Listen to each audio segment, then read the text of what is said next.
Bonjour à tous. En Belgique, 3 parents sur 4 n'attachent pas correctement leurs enfants. Pire encore, 13% des enfants ne sont carrément pas attachés.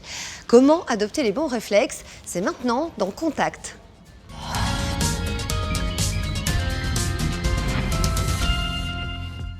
Rappelons la règle générale, les enfants de moins d'1,35 m doivent être attachés à un siège adapté à leur morphologie. Voici d'ailleurs quelques conseils pour faire le bon choix. La première catégorie, donc démarre à partir de la naissance, est utilisable jusqu'à 15 mois exclusivement en dos à la route. Deuxième catégorie. La deuxième catégorie va démarrer à partir de 1 an et va pouvoir être utilisée jusqu'à un âge de 4 ans.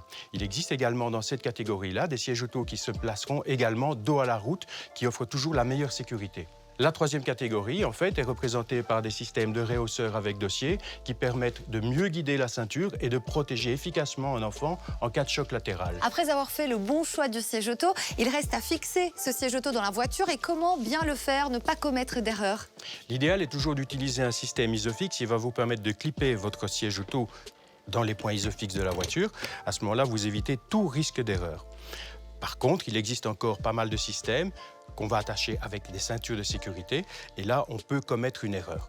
Voilà, dans ce cas-ci, voilà ce qui peut se passer. Les ceintures ont été mises à l'envers, en fait. Et c'est un cas qui arrive fréquemment.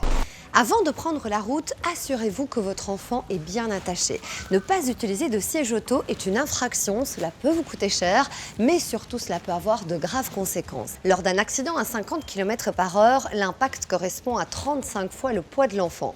Cela veut dire que lors du choc, un enfant de 25 kg se transforme en une masse de près d'une tonne.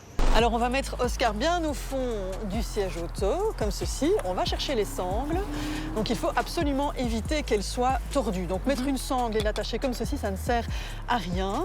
Pour que l'enfant soit bien serré, on doit laisser maximum 1 cm de jeu ici entre le pouce et l'enfant. Et Oscar est maintenant prêt à faire une petite balade. De manière globale, quelles sont les erreurs à ne surtout pas commettre? Eh bien, une grosse erreur que font beaucoup de parents, c'est de laisser des bébés avec leurs grosses doudounes, leurs gros anoraks dans le siège auto.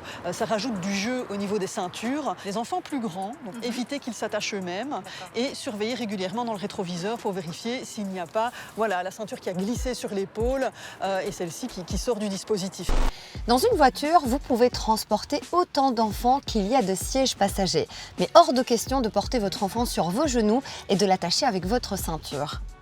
Tu es un peu à l'étroit ici dans la voiture. Si je dois véhiculer 3 enfants, comment fait-on? Alors, le code de la route prévoit une solution. Dans ce cas-là, un enfant, pour autant qu'il soit âgé de plus de 3 ans, peut être attaché avec la ceinture seule à l'arrière. Mais on peut aussi, pourquoi pas, mettre l'enfant à l'avant, dans son siège auto, pour le transporter en toute sécurité. Mais attention, il y a quand même une restriction, c'est que s'il y a un airbag frontal et que c'est un siège dos à la route, il faut que cet airbag frontal soit désactivé. C'est dangereux pour le bébé si l'airbag se déclenche et que sa tête se trouve tout près de celui-ci. Donc, désactiver l'airbag si c'est un siège dos à la route. Imaginons un dernier cas de figure, une maman me demande de véhiculer ses enfants, je n'ai pas de siège auto, qu'est-ce que je fais? Alors, si c'est pour un covoiturage exceptionnel et sur une courte distance, on peut, dans ce cas également, transporter des enfants de plus de 3 ans avec la ceinture seule, donc sans siège auto. Mais évidemment, si on a la possibilité de demander à cette maman de prêter un siège, c'est quand même beaucoup mieux. En résumé, choisissez bien le siège en fonction de la morphologie de votre enfant. Fixez-le correctement dans la voiture pour ensuite bien attacher votre enfant. Si vous avez des questions, contactez-nous sur les réseaux sociaux. À la semaine prochaine et d'ici là, bonne route!